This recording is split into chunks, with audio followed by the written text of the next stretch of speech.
In the last class, we have discussed about the perquisites which are taxable for all types of employee.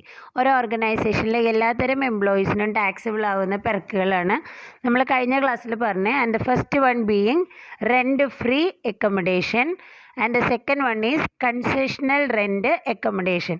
അപ്പോൾ ഇത് രണ്ടും നമ്മൾ കണ്ടു. എന്താണ് റെൻറ്റ് ഫ്രീ അക്കോമഡേഷൻ, അതിൻ്റെ വാല്യൂ ഗവൺമെൻറ് എംപ്ലോയിക്ക് നോൺ ഗവൺമെൻറ് എംപ്ലോയിക്ക് എങ്ങനെയാണ് കണ്ടുപിടിക്കുക, പിന്നെ അതോടൊപ്പം എംപ്ലോയർ ഫർണിച്ചർ കൊടുക്കുന്നുണ്ടെങ്കിൽ furnished accommodation, value of rent free furnished accommodation, and if any amount of rent charged from the employee then it will become concessional rent accommodation. So the calculation എല്ലാം നമ്മൾ പഠിച്ചു, അതിൻ്റെ പ്രോബ്ലംസ് ചെയ്തു. So the next third item or perquisites which are taxable for all types of employees are obligation of employee met by employer. എന്ന് പറഞ്ഞു കഴിഞ്ഞാൽ employee ചെയ്യേണ്ടതായിട്ടുള്ള obligations എംപ്ലോയിക്ക് വേണ്ടി ആര് ചെയ്യണു? എംപ്ലോയർ ചെയ്യണു.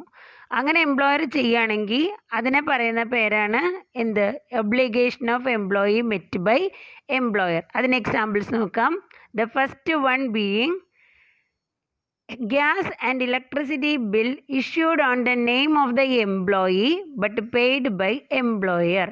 എംപ്ലോയിയുടെ വീട്ടിലെ ഗ്യാസ് ആൻഡ് ഇലക്ട്രിസിറ്റി ബില്ല് അത് എംപ്ലോയിയുടെ പേരിൽ വരണു, പക്ഷെ അത് കൊടുക്കണത് ആരാണ്? എംപ്ലോയർ. നമുക്കറിയാം എംപ്ലോയിയുടെ വീട്ടിലെ ഗ്യാസ് ആൻഡ് ഇലക്ട്രിസിറ്റി ബില്ലെന്ന് പറഞ്ഞു കഴിഞ്ഞാൽ അത് വരണത് എംപ്ലോയിയുടെ പേരിലായിരിക്കും. അത് എംപ്ലോയിക്ക് വേണ്ടി ആ ഐറ്റം കൊടുക്കണത് employer. Okay, so it will be taxable for employee. Second one is education bill of children or any member of the family issued in the name of the employee and paid by the employer. എംപ്ലോയിയുടെ കുട്ടികൾ വിദ്യാഭ്യാസ സ്ഥാപനത്തിൽ പഠിക്കുന്നുണ്ടാവും. അങ്ങനെ പഠിക്കുന്ന കുട്ടികളുടെ bill ആരുടെ പേരിലാണ് വരിക? എൻ്റെ കുട്ടി ഹോളി ഗ്രേസിൽ പഠിക്കുന്നുണ്ട്, അവിടെ ആ ഹോളി ഗ്രേസിലെ ബില്ല് ആരുടെ പേരിലാണ് വരിക? എൻ്റെ പേരിലാണ് വരിക അല്ലേ?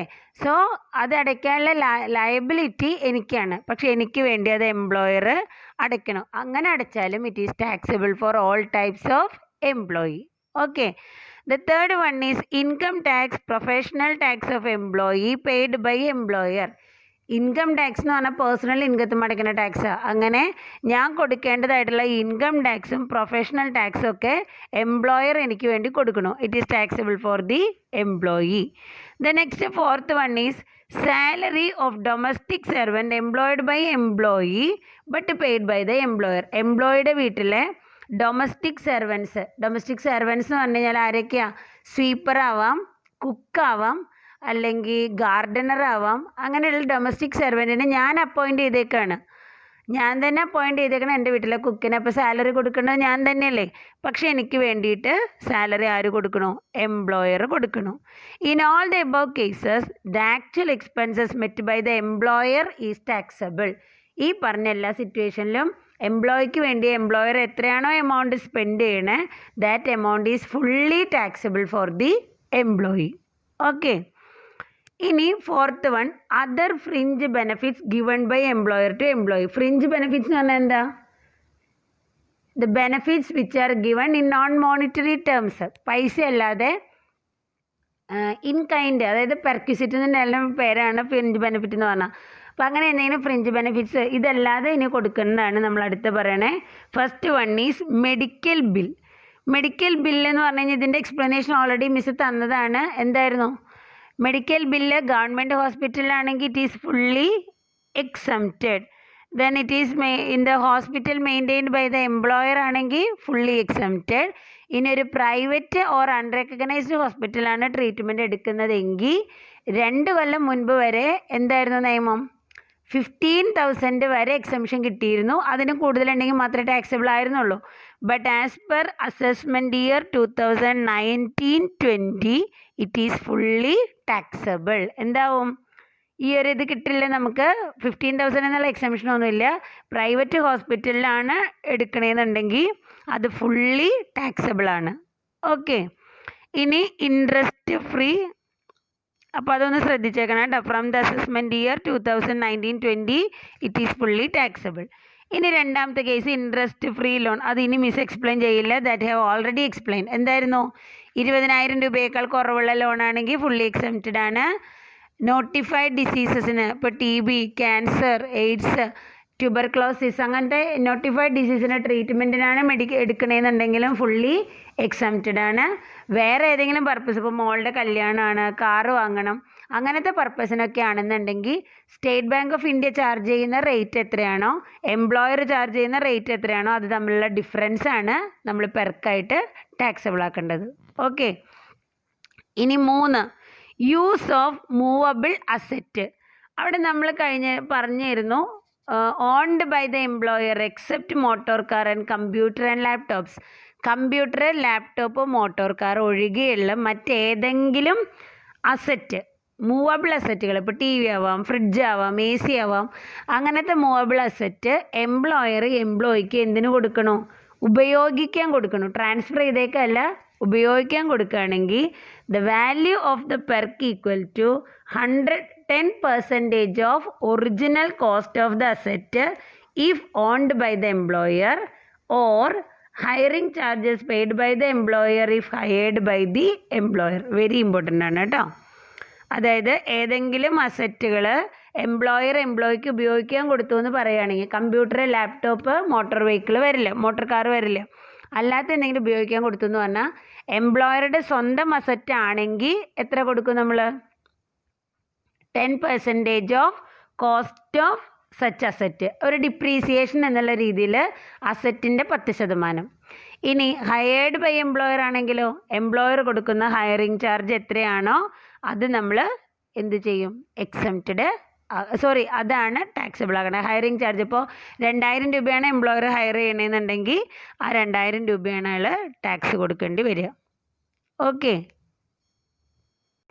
ഇനി അടുത്ത ഫ്രിഞ്ച് ബെനിഫിറ്റ് ആയിട്ട് നമ്മൾ കാണുന്നത് transfer of movable assets.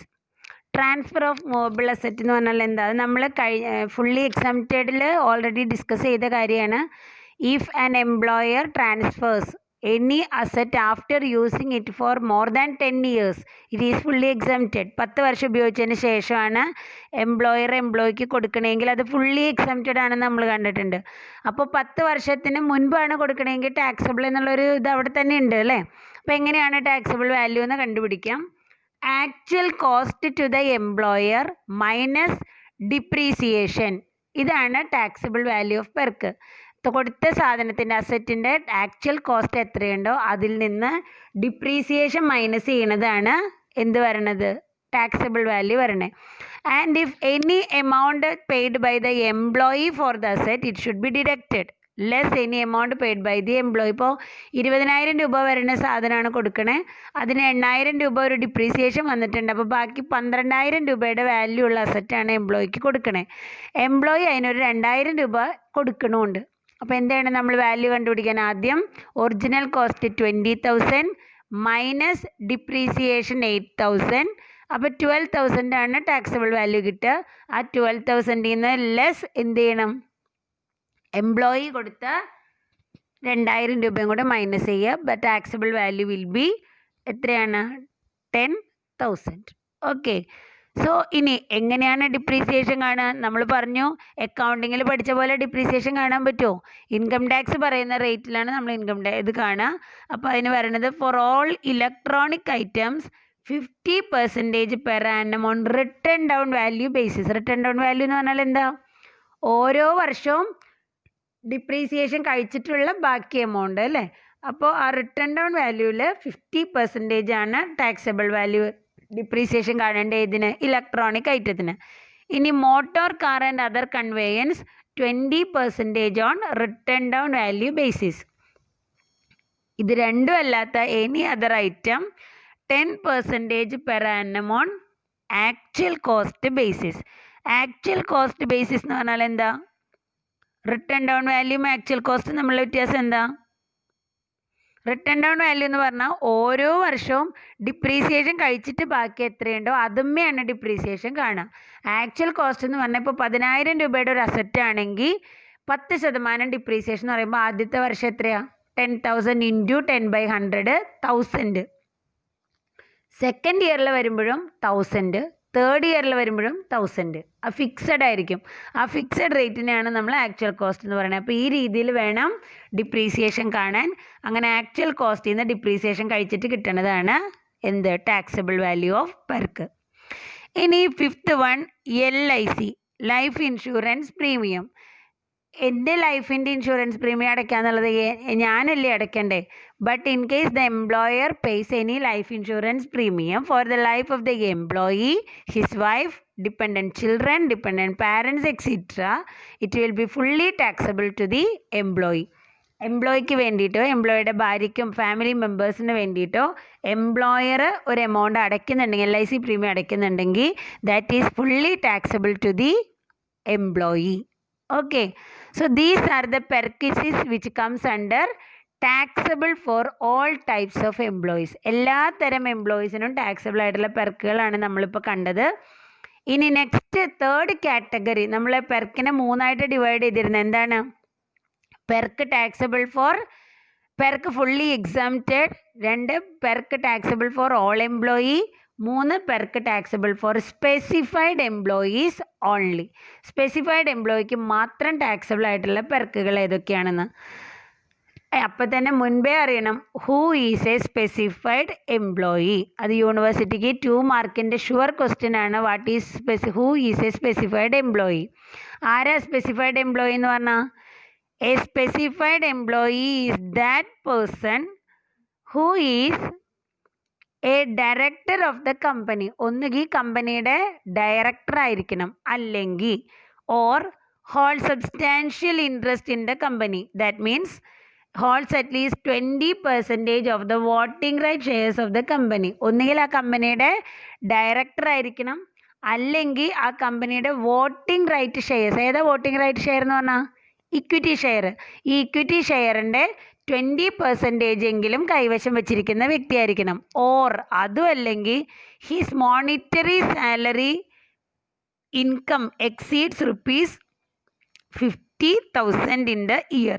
Monetary salary income, അയാളുടെ സാലറി ഇൻകം ഒരു വർഷത്തിൽ 50,000 രൂപയേക്കാൾ എക്സീഡ് ചെയ്യുന്നുണ്ടെങ്കിലും നമുക്ക് അയാളെ എന്തെന്ന് വിളിക്കാം? സ്പെസിഫൈഡ് എംപ്ലോയി എന്ന് പറയാം. അപ്പോൾ എന്താണ് സ്പെസിഫൈഡ് എംപ്ലോയി എന്ന് പറഞ്ഞാൽ? An employee is a director of the company, or he holds 20% of the voting right shares of the company, or his monetary salary exceeds ₹50,000. അപ്പോൾ എന്താണ് സാലറി നോക്കാം. Salary means gross salary less deduction under section 16. അയാളുടെ gross സാലറിയിൽ നിന്ന് 16 deductions minus ചെയ്യുമ്പോൾ കിട്ടുന്നതാണ്. ആ deductions means എടുക്കാൻ പോകുന്നേ ഉള്ളൂ. ആ മൈനസ് ചെയ്യുമ്പോൾ കിട്ടണേനെയാണ് നമ്മൾ എന്തെന്ന് വിളിക്കണേ? സാലറി എന്ന് പറയുന്നത്. അത് 50,000 എബവ് ആണെങ്കിൽ he is known as A specified employee. അപ്പോൾ ഇപ്പോഴത്തെ ഒരു കറണ്ട് സിറ്റുവേഷനിലൊക്കെ, കറണ്ട് സിറ്റുവേഷൻ മീൻസ് ഇപ്പോഴത്തെ അവസ്ഥയിൽ ഒരുവിധം എല്ലാ എംപ്ലോയീസും ആരാവും? സ്പെസിഫൈഡ് എംപ്ലോയി ആവും. കാരണം പെർ ഇയറിൽ 50,000 രൂപയിൽ കൂടുതൽ സാലറി എന്ന് പറയുന്നത് ജെന്യുവിനാണ്. അപ്പോൾ ഒരുവിധം എല്ലാവർക്കും ഉള്ളിൽ പെടും. അപ്പോൾ അതിൽ വരുന്ന ഈ സ്പെസിഫൈഡ് എംപ്ലോയീസിന് മാത്രം ടാക്സബിൾ ആകുന്ന പെർക്കുകളാണ് ഇനി നമ്മൾ കാണാൻ പോണേ. അതിൽ ഫസ്റ്റ് വൺ, അത് നമുക്ക് ഡീറ്റെയിൽ ആയിട്ട് അടുത്ത ക്ലാസ്സിൽ എടുക്കാം. കാരണം നല്ലോണം എക്സ്പ്ലനേഷൻ ഉള്ളതാണ്. പെട്ടെന്നൊരു ക്ലാസ്സിൽ അവസാനിപ്പിച്ചിട്ട് കാര്യമില്ല. അതിലൊന്നാമത്തെ തന്നെ മോട്ടോർ കാറാണ്. മോട്ടോർ കാർ മാത്രം നമുക്ക് യൂണിവേഴ്സിറ്റിക്ക് 4 മാർക്കിന് ചോദിക്കാവുന്നതാണ്. ഓക്കെ, അപ്പോൾ അത് നെക്സ്റ്റ് ക്ലാസ്സിൽ മിസ് ഡീറ്റെയിൽ ആയിട്ട് എടുത്തുതരാം. Okay, thank you.